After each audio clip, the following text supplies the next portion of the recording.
Hello everyone, it's Anjali Mathur and welcome to my channel World of English with Anjali। आज हम parts of speech के last part यानी कि interjection को cover करने वाले हैं और मैं आपको ये भी बता दूं कि इसके बाद हम टेंस और आर्टिकल्स जैसे टॉपिक स्टार्ट करेंगे जो कि बहुत इंपॉर्टेंट माने जाते हैं। तो जो मेरे इस चैनल पे है वो ऑलरेडी इस चैनल पे बने रहिए और जो नए हैं वो मेरे इस चैनल को सब्सक्राइब करना मत भूलिएगा और इस वीडियो के एंड तक बने रहिएगा ताकि आपको अच्छे से समझ में आ सके। तो चलिए हम आज का टॉपिक स्टार्ट करते हैं। इंटरजेक्शंस वो होता क्या है? An interjection is a word or phrase that is grammatically independent from the words around it। पहले हम इस लाइन का मतलब समझते हैं। इंटरजेक्शन एक्चुअली कुछ वर्ड्स होते हैं या फिर आप फ्रेज भी कह सकते हैं। वो ऐसे वर्ड्स और फ्रेज होते हैं जो कि ग्रामेटिकली इंडिपेंडेंट है। अब इंडिपेंडेंट होने का मतलब उन्हें किसी सेंटेंस की भी कभी कभी जरूरत नहीं होती।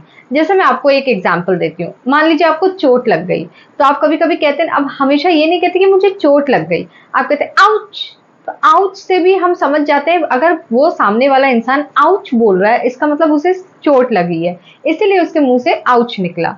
अब इसके बाद आप कोई सेंटेंस बोले या ना बोले उसकी कोई नीड नहीं है। इसका मतलब वो अपने में ही ग्रामेटिकली इंडिपेंडेंट है और वो आपको एक मीनिंग बता रहा है। तो ये होता है इस सेंटेंस का मतलब। And mainly expresses feeling rather than meaning, यानी कि इंटरजेक्शन वो वर्ड्स होते हैं या फिर वो फ्रेज होते हैं जो आपकी फीलिंग्स को एक्सप्रेस करते हैं, उन्हें मतलब की जरूरत नहीं होती। जैसा मैंने अभी आपको बताया, आप एक नॉर्मल आउच बोल देंगे तो वो आपकी फीलिंग एक्सप्रेस कर देगा कि ओ ये इंसान पेन में है, दर्द में है, उसे चोट लगी है। तो वो आपकी फीलिंग्स को एक्सप्रेस करने में हेल्प करते हैं।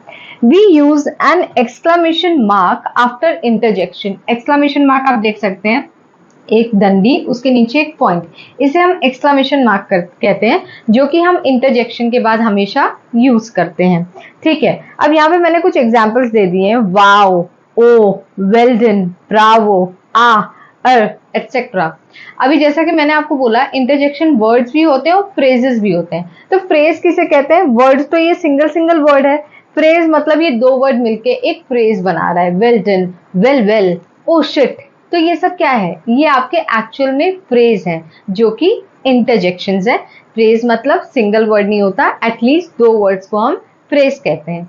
तो मैं फिर रिपीट कर रही हूँ, इंटरजेक्शन वो वर्ड्स होते हैं जो हमारी फीलिंग्स को, हमारे इमोशंस को स्ट्रांगली एक्सप्रेस करने में हमारी हेल्प करते हैं, उन्हें हम इंटरजेक्शंस कहते हैं। और आज इस वीडियो में मैं एटलीस्ट 20+ इंटरजेक्शंस को कवर करूंगी और आपको बताऊंगी कि कैसे हम उसे यूज करते हैं। वैसे तो बहुत सारे इंटरजेक्शंस होते हैं 100+, और उसमें कुछ इंटरजेक्शंस हमारे जॉय को एक्सप्रेस करते हैं यानी कि हमारी खुशी को, कुछ हमारे सॉरो यानी दुख को, कुछ अटेंशन को, कुछ सडन एक्सप्रेशन को। तो ऐसे ही कर करके कुछ कुछ हमारे ग्रीटिंग्स को, हाय हेलो, हम किसी को ग्रीट करते हैं अगर, तो ये इंटरजेक्शंस हमारे इस तरीके से हमारे एक्सप्रेशंस को और इमोशंस को एक्सप्रेस करने में हमारी हेल्प करते हैं। तो आइए, जैसा कि मैंने अभी आपसे कहा, मैं एटलीस्ट 20+ इंटरजेक्शंस आज इस वीडियो में कवर करूंगी। तो हम स्टार्ट करते हैं। अब जैसा मेरा जो पहला सेंटेंस है, हुर्रा और हुर्रे, आप इसे हुर्रा भी बोल सकते हैं और hurray. Hurray, it's time to go home. यानी कि जब आप एग्जाम्पल ले लीजिए, जब बच्चे स्कूल से छूटते हैं घर जाने के लिए तो सब चिल्लाते हैं ना, hurray, it's time to go home. तो ये हुर्रे क्या है? आपकी खुशी को, आपके जॉय को एक्सप्रेस कर रहा है। Okay, Bravo, you have done well. Bravo means आप किसी को शाबाशी दे रहे हो, किसी की तारीफ कर रहे हो। Bravo, you have done well. तो जब आप किसी को शाबाशी देते हो तो उसके लिए आप ब्रावो यूज करते हो कि तुमने काफी अच्छा किया। Hello, is there anybody home. अब हेलो के लिए हम देखा जाए, हम अटेंशन पाने के लिए भी कहते हैं hello, is there anybody home, क्या कोई घर पे है। तो बुलाने के लिए जैसे हम नाम का यूज नहीं कर रहे तो हम ए हेलो, तो वो हेलो क्या है? आप किसी का अटेंशन पाने के लिए हेलो वर्ड यूज करते हो। ठीक है। आह, व्हाट अ लवली बेबी। अब देखा जाए तो ये हमारा प्लेजर भी एक्सप्रेस करता है, हमारा रियलाइजेशन भी एक्सप्रेस करता है। तो ये जो वर्ड है हमारे 2-3 चीजों को, 2-3 इमोशंस को एक्सप्रेस करता है। जैसे अभी ये जो सेंटेंस है, व्हाट अ लवली बेबी, ये हमारा प्लेजर, यानी कि हम किसी चीज़ से बहुत खुश हैं, वो प्लेजर है, तो उसको एक्सप्रेस कर रहा है, आह what a lovely baby.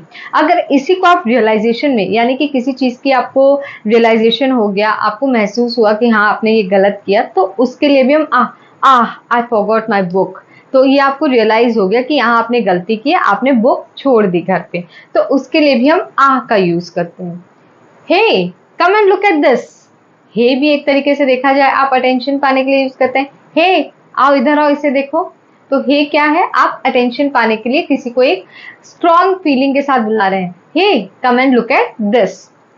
Alas he lost the football match, alas हम कब यूज करते हैं, जब हमें ग्रीव, पिटी यानी कि सैडनेस शो करनी होती है। अलास वो फुटबॉल मैच हार गया। Oops I hit the wrong button, oops हम कब यूज करते हैं, जब हमें हमारी गलती शो करनी रहती है, कि हमारी गलती को एक्सप्रेस करना रहता है। उप्स मुझसे गलती से गलत बटन दब गया, तो वो उप्स क्या है, आपकी गलती को शो कर रहा है, आपकी गलती को एक्सप्रेस कर रहा है। तो ऐसे ही मैं अभी आपको और भी इंटरजेक्शंस बताने वाली हूँ, तब तक आप इसका स्क्रीनशॉट ले लीजिए।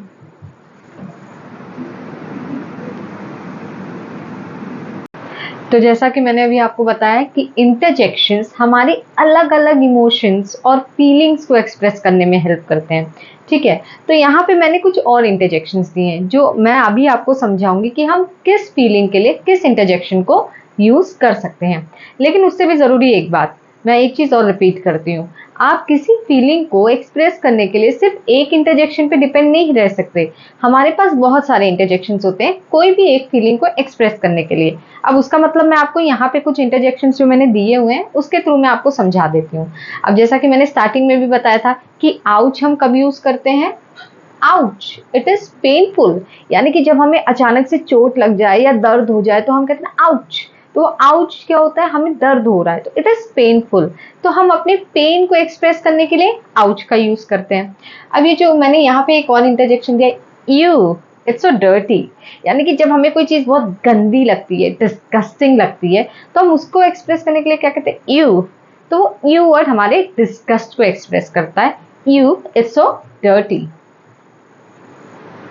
आओ you standing on my foot, मतलब फिर से अगर आपको झटके में कोई आपके पैर पे खड़ा हो गया तो आपको अचानक से दर्द होगा, इसका मतलब आप फिर से अपने पेन को एक्सप्रेस कर रहे हैं, तो वहां पे आप आउच का भी यूज कर सकते हैं, लेकिन आप आओ आओ you are standing on my foot इसका भी यूज आप कर सकते हैं, कोई गलत नहीं है।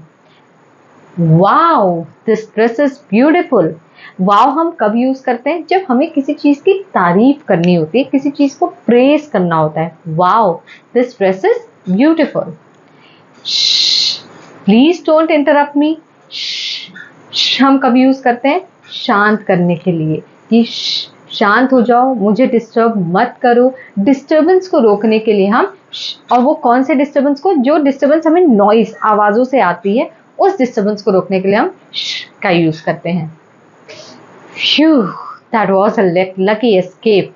फ्यू, ये फ्यू हम कब यूज कर रहे हैं, जब हमें रिलीफ, किसी चीज से रिलीफ या रिलैक्स फील होता है, तो हम few that was a lucky escape, मतलब हम बहुत आसानी से हम वहां से निकल आए, तो हम किसी चीज से बच के आए, तो उसमें भी हमें क्या मिली, एक रिलीफ मिली, किसी चीज से हमें छुटकारा मिला, तो few that was a lucky escape. Next is बू।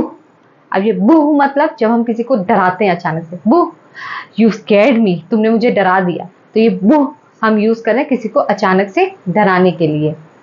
अगेन यक I don't like that fruit, मतलब फिर से आप अपने डिस्गस्ट को, यानी जिसे आप नापसंद करते हो, किसी चीज से आपको बहुत चिढ़ हो रही है, डिस्गस्टिंग है, उसके लिए आप यहाँ पे, मैंने यू तो यूज किया ही, यहाँ पे मैंने यक भी यूज किया। जैसा मैंने अभी आपको बताया, किसी भी फीलिंग को एक्सप्रेस करने के लिए हम एक इंटरजेक्शन पे डिपेंड नहीं हो सकते।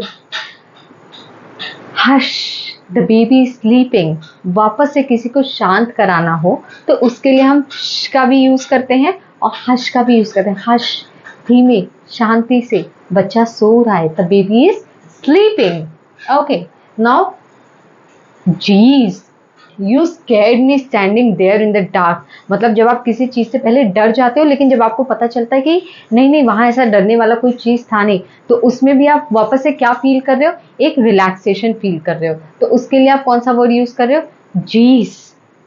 Next is I actually don't know. अब यहाँ का मतलब आप समझ सकते हो कि जब आप अपने कंफ्यूजन को एक्सप्रेस करते हो, आई एक्चुअली डोंट नो, तो ये हमारा कंफ्यूजन को एक्सप्रेस करने के लिए भी यूज किया जाता है।